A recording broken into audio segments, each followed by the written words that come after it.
Bom dia, alunos do sétimo ano. Aqui quem está falando é o professor Lucas. Mais uma semana de atividades, mais um vídeo ajudando vocês a resolverem as atividades aí. Esse vídeo vai ser um vídeo curtinho que eu vou explicar as atividades do roteiro da semana do dia 9 ao dia 30. Na verdade, eu vou explicar aquela atividade que traz uma imagem, uma foto de alguns desenhos que representam, né, são imagens ilustrativas dos castigos que os negros sofriam durante a escravidão. Então, se você olhar essa imagem aí, você vai ver, eu estou olhando aqui no computador, você vai ver diversas formas de castigo, de agressão, de violência que os negros sofriam durante a escravidão, tá? É importante a gente relembrar que a escravidão ela tem início no Brasil em 1530 e ela tem fim no Brasil em 1889, tá? A gente está falando de 360 anos de escravidão. Então, se o Brasil tem 500 anos de história, né? 520 agora, a gente está falando que desses 500 anos, 300, quase 400 foram de escravidão. A gente está falando que de um regime, de um comércio, de uma economia, né? Porque a escravidão era uma economia. A maioria do tempo do Brasil foi assim. Não dá pra falar assim, o Brasil não é mais racista, o Brasil não é mais preconceituoso. Se 90% da história do Brasil foi assim, né? A gente está falando de 90%, de 500 anos, 360 foram de escravidão, né? Essas violências que vocês veem nessas imagens não são violências que aconteceram uma vez, que aconteceram durante 10 anos e depois acabou. Uma violência que aconteceu durante 360 anos. Talvez para vocês jovens que têm 12, 11, 13 anos, 14 no máximo, vocês talvez não entendam quanto tempo é 360 anos, tá? A gente está falando de muito tempo. Ao mesmo tempo, é importante que vocês saibam que faz 120 anos que a escravidão acabou, né? Então, a gente está falando do vô do nosso pai, às vezes, né? O vô do meu pai viveu na escravidão. Não era negro, mas, né? Então, não é uma coisa que acabou há muito tempo e que não existe mais, é uma coisa atual, né? Só que essa atividade, eu coloquei um enunciado nela que é o seguinte, ó. O escravo no Brasil é geralmente representado como sendo um cara dócil, dominado pela força e submisso ao senhor.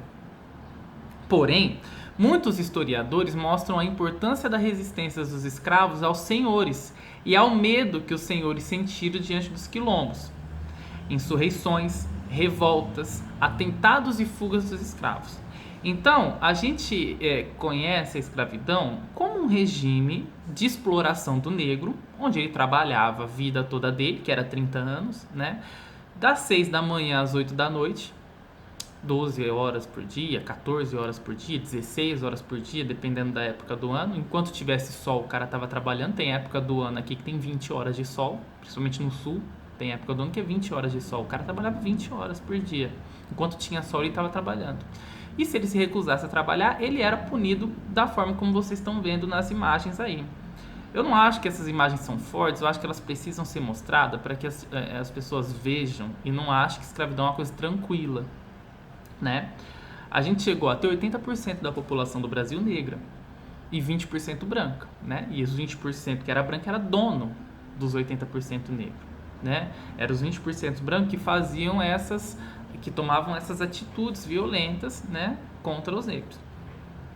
Primeira questão que eu pergunto para vocês é o que era um quilombo. Vou explicar para vocês bem fácil o que era um quilombo, porque nesse vídeo eu quero explicar para você o que é a resistência. Os negros não foram só dóceis, eles resistiram, e é importante que haja resistência. Agora, professor, como é que há resistência se a lei diz que tem que ter escravidão? É importante a gente lembrar disso. O negro não podia procurar um advogado e entrar na justiça porque ele era escravo. Não podia. Estava escrito na lei que era certo ser escravo. Está escrito na lei que você podia espancar o cara até a morte se você quisesse. Porque a lei permitia isso. Do mesmo jeito hoje, a lei permite coisas absurdas, né? A lei permite que um dono de empresa lucre 1 bilhão num mês e pague R$ 1.000 pro seu empregado. Para mim isso é absurdo. O empregado faz o sapato, o empregado faz a roupa, o empregado faz o carro, o empregado faz a comida. O dono vende um negócio que não foi ele que produziu, né? Lucra e paga uma quantia miserável pro cara que mal dá para ele sobreviver. Isso não é exploração? A diferença é que agora o dono da empresa paga R$ 1.000 e antes ele não pagava nada, né? Na escravidão ele não pagava nada e agora ele paga R$ 1.000. Poxa, será que é tão diferente assim? Então eu vou falar aqui o que era a resistência, e vocês têm que entender que a resistência é crime. A resistência é você lutar contra uma coisa que está imposta na lei. Então a lei dizia que podia ter escravidão. A lei dizia que estava certo. A lei dizia que estava certo. Então, tecnicamente, os negros estavam lutando contra coisas que estavam certas, segundo a lei, né? Primeiro, eu preciso contar para vocês que era uma técnica muito usada pelos senhores de escravos trazer escravos de países diferentes. Porque se eles trouxessem escravos do mesmo lugar, digamos que eu vou lá na Luanda, no Senegal, pego todos os escravos do mesmo país e ponho todos eles na minha senzala. Esses escravos vão conversar entre si, vão fazer amizade, talvez eles se unam. E como eu disse, os escravos eram maioria. Então imagina que numa fazenda tinha a casa grande, onde o senhor morava lá com as suas filhas, digamos que ele tinha 10 filhos, né? Eram os 10 filhos, o pai e a mãe, tinha lá 12, 15 pessoas brancas e uma senzala com 200 negros, né? E se esses 200 negros se juntassem, pegassem e batessem, né? E se voltassem contra os brancos? Podia acontecer. No Haiti houve uma revolução porque o Haiti tinha negros todos quase do mesmo país, conversando a mesma língua. Eles se juntaram, mataram e expulsaram os brancos que exploravam eles lá, né? Por isso que Haiti hoje, apesar de ser um país aqui da América, ele é um país negro, porque os brancos foram mortos ou fugiram do país, porque os negros se juntaram e tomaram a força. O que o senhor de escravo no Brasil fez para que isso não acontecesse? Ele trouxe negros de países vizinhos. Mais do que isso, ele trouxe negros de países rivais. E aí o que acontecia? Quando esse negro estava na senzala com um negro com o qual ele não tinha a mesma língua, não tinha o mesmo idioma, talvez ele fosse rival desse cara por questões ali, igual a gente é rival do argentino, sabe? Que a gente não gosta, tem rixa com eles. Às vezes esses negros brigavam entre si. Isso era bom pro senhor de escravo, porque aí você gerava concorrência, porque aí os negros não se juntavam para te pegar, né? Não se juntavam para lutar contra o cara que batia neles, né? Então, uma das técnicas para manter a coalizão ali, manter os escravos quietinhos, eram isso. Só que os escravos não eram dóceis, eles se revoltavam. E tem muitas formas de resistência. Eu vou falar algumas para vocês aqui. Não deixar, por exemplo, que a sua cultura morra é uma forma de resistência. Porque o que é resistir? É existir mesmo que haja forças querendo que essa existência acabe. Então, resistir é existir de novo, quando tudo está fazendo você deixar de existir.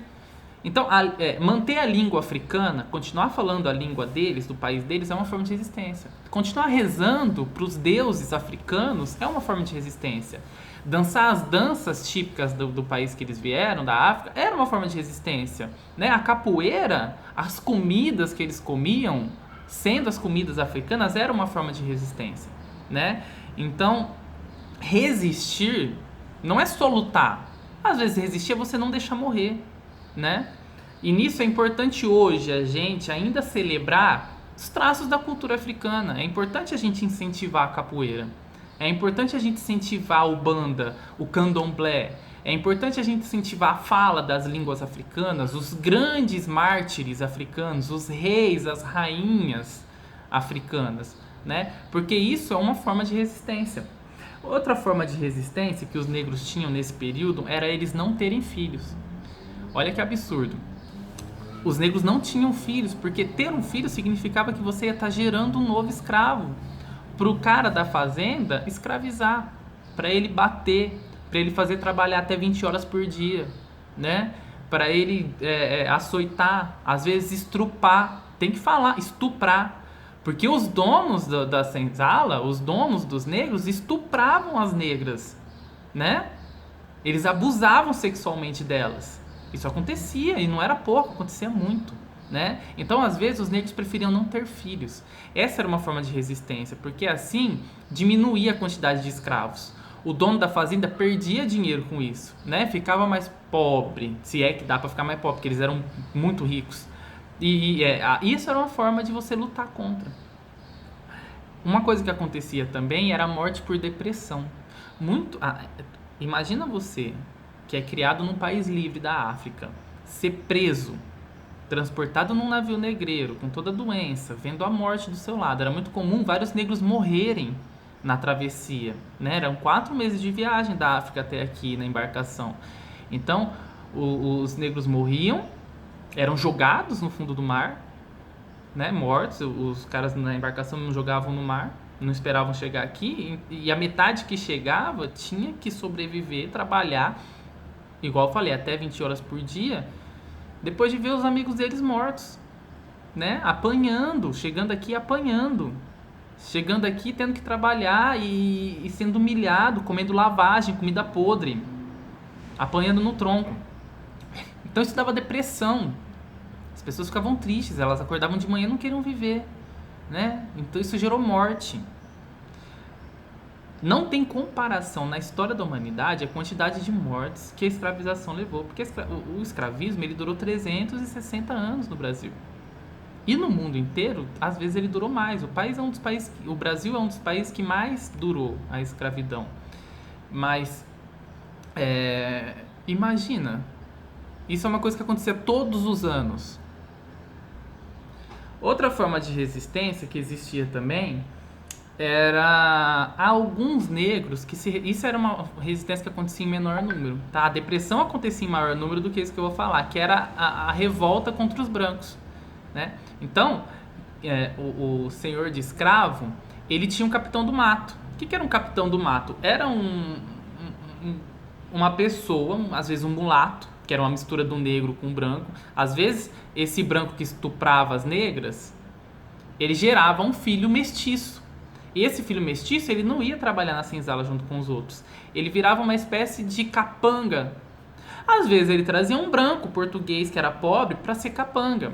E esse branco português tinha filhos, às vezes com negros. E esses filhos, que eram mestiços, né, pardos, mulatos, chamem como quiser, eles se tornavam capangas da fazenda. Basicamente eram eles que açoitavam os outros negros. E existiam negros que se associavam ao dono da fazenda para tentar ter uma vida melhor, para comer um pouco melhor, para não apanhar. E eles pegavam nos chicotes e batiam contra os próprios negros escravos da fazenda. A gente chama esses caras de capitães do mato. São negros ou mestiços que se voltam contra os próprios negros, a mando do senhor da fazenda, bate. Quando o negro fugia, esse capitão do mato entrava no mato para perseguir esses negros, porque sabia mais ou menos onde eles estavam, entendia como eles pensavam. E traziam esses negros fugitivos de volta. Então fugir era uma forma de resistência que muitas vezes não dava certo por causa desse capitão do mato, tá? E aí, quando a gente está falando de fugir, os poucos fugitivos que funcionavam, eles tinham o quilombo, né? O quilombo era uma das poucas formas de resistência efetiva que trazia liberdade. Porque notem que essas formas de resistência que eu estou falando para vocês, nenhuma traz liberdade para o negro. Em nenhuma delas o negro sai da senzala e vai viver uma vida livre. O quilombo era uma forma dele conseguir uma vida livre. O negro fugia. O quilombo era como se fosse uma aldeia fortificada, né? Era uma aldeia dentro da selva, onde os negros se escondiam dos brancos e tentavam ali se proteger um ao outro, né? Então, por exemplo, o principal quilombo, que é o quilombo dos Palmares, né? Que a gente conhece o Zumbi dos Palmares, ele ficava lá no Alagoas e chegou a ter 20 mil negros, né? Os negros fugiam da senzala, iam para lá, Imagina uma aldeia que era toda cheia de estacas, era cercada por um rio, então era mais difícil. E quando os brancos, os capitães do mato, iam lá para tentar buscar esse negro, ele encontrava um monte de negro junto que lutava contra esse branco e conseguia resistir às invasões, né? Então, durante muito tempo funcionou o Quilombo dos Palmares, mas infelizmente em 1694 o governo português mandou as tropas para lá para destruir, né? Para destruir, matar todo mundo, destruir mesmo. Os 20 mil que existiam lá foram todos mortos, dizimados pelo governo português, tá? Então, eu estava aqui falando, você pode pegar o nazismo não matou 1/3 do que os negros mataram. E o mais difícil é que o nazismo, ele contabilizou as mortes. Você sabe exatamente quantas pessoas o nazismo matou, né? Você sabe exatamente quantas pessoas foram, quantas famílias sofreram. Agora, com os negros não tem, ninguém contabilizava quantos negros morriam. Eles simplesmente pegavam o cara no barco e jogavam no mar. Eles pegavam na senzala e jogavam numa vala, se o cara morria. Eles entraram nos quilombos, matavam e deixavam o corpo lá. No máximo que podia acontecer, eles vinham e colocavam o corpo à mostra na cidade para todo mundo ver. Então é isso, os quilombos eram organizações, né, dos fugitivos, né, era um refúgio organizado para os negros que queriam fugir da escravidão, tá? Passando para as próximas questões, eu acho que eu fiquei muito tempo falando, eu falei que esse vídeo ia ser... A B, ela pede para você fazer uma reflexão, então eu peço que, por favor, responda com as suas palavras, eu quero uma reflexão sua. As agressões praticadas contra os escravos possuíam a função de castigar, mas também de aumentar a produção, né? Ou seja, você batia no negro para ele plantar mais, para ele trabalhar mais, né? Você batia nele enquanto ele estava trabalhando, para ele não parar de trabalhar. Você acha que o lucro justifica esse tipo de violência? Você acha que o trabalho escravo ainda existe hoje? O que você acha do trabalho escravo, tanto antigamente quanto hoje? O que você pensa sobre escravidão, né? E a reflexão que eu quero que vocês façam é pensar, poxa, tem uma frase muito famosa que diz que os fins justificam os meios. Significa que eu posso fazer qualquer coisa, independente se isso é bom ou ruim, desde que o fim seja uma coisa legal. Agora, você pode ver que os donos da fazenda, para eles estavam fazendo uma coisa legal. Eles estavam explorando o trabalho de um monte de negros para no fim conseguir um lucro, para no fim conseguir ficar rico, para no fim conseguir pagar o luxo deles. Então reflitam comigo, será que vale a pena? E empreguem, porque a gente pode chegar numa conclusão simples: os fins não justificam os meios. Essa é a conclusão que eu quero que vocês cheguem. Os fins não justificam os meios. Agora emprega esse pensamento em tudo na sua vida. Os fins não justificam os meios. Não vale a pena você fazer nada errado por um fim bom. Eu quero que acabe a escravidão, então eu vou matar todos os senhores brancos que fazem isso? Eu quero que acabe o racismo, então eu vou matar todo mundo que é racista? Vale a pena isso? Eu quero que haja paz, então eu vou matar todo mundo que faz guerra? Será que é assim que acontece? Eu quero que acabe o tráfico de drogas, então eu vou prender e matar todo mundo que é traficante? Os fins não justificam os meios. É isso que eu quero que vocês pensem. Aquela frase que bandido bom é bandido morto não é verdade, gente. Porque não adianta eu matar o bandido e achar que assim eu vou ter paz. Porque aí o bandido não vai ter medo de errar. O bandido vai ter medo de ser morto. E se ele não for morto, ele vai estar bem, vai estar roubando, vai estar fazendo as coisas que ele faz. Tá? Essa é uma reflexão que eu gostaria que vocês fizessem. E aí eu peço para vocês pesquisarem um exemplo de trabalho escravo. Eu quero que vocês pensem o seguinte: quando a escravidão acabou há 130 anos atrás, notem que faz pouco tempo, eu gosto de repetir isso, faz muito pouco tempo. A escravidão acabou e os negros foram libertos. Para onde esses negros foram? Aonde eles foram morar? Eles não tinham dinheiro, eles não tinham nada. E eles foram libertos numa sociedade onde era crime você jogar capoeira, onde era crime você falar línguas africanas, onde era crime você dançar danças africanas, onde era crime você rezar religiões africanas. Era crime, estava escrito na lei. É crime se alguém for pego cultuando alguma divindade africana. Estava escrito na lei. Aonde que esses negros foram parar? Jovens, na cadeia. Óbvio, óbvio. A Constituição, a lei, previa a prisão desses caras. E o que acontece com o presidiário? Vai trabalhar de graça.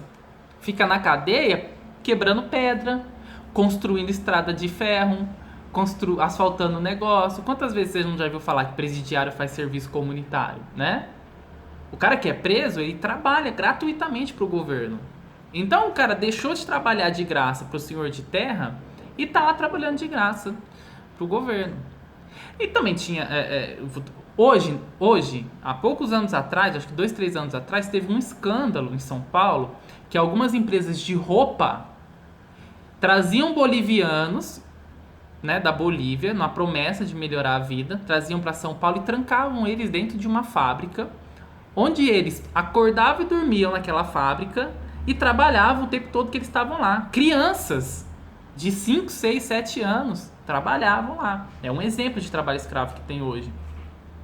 Outro exemplo de trabalho escravo que tem hoje, as glebas, né, que a gente ouve falar aqui no interior, as organizações agrárias. Às vezes você tem um grande fazendeiro que tem um monte de funcionário que trabalha para ele em troca de comida, né? Se você for pensar, uma pessoa que trabalha para comer e para dormir, ela é muito parecida com um escravo, né? Se você tem um mundo onde o salário mínimo, que é o que a maioria recebe, é suficiente simplesmente para você comer e dormir, pô, isso é escravidão, né? Então é uma questão de você ter uma concepção. Se você olhar por um prisma certo, a escravidão ainda é presente para toda a classe pobre. E é importante falar que 80% dos pobres no Brasil são negros. Eles continuam ali. Poucos são os negros que conseguiram ascender socialmente, subir, tá? Vou encerrar o vídeo por aqui. Eu acho que ele ficou muito grande, mas é que escravidão é um tema que realmente exige que você reflita, tá? Boas atividades. Daqui a pouco eu faço o vídeo da última atividade que tem, tá? Bons estudos, força pra vocês. Um beijo, até mais.